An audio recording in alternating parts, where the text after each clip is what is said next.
javob ber shoshma. Er bo'lmasa ayt kimsan ayol.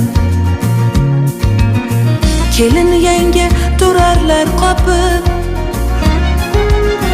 otang qo'yar eshikni yopib. Akang ukang ketar yo'l topib.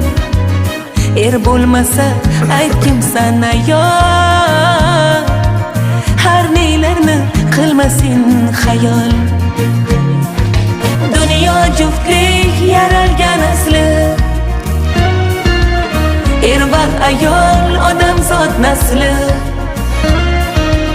Qahratonmi yo ko'klam fasli. Er bo'lmasa ayt kimsan ayol.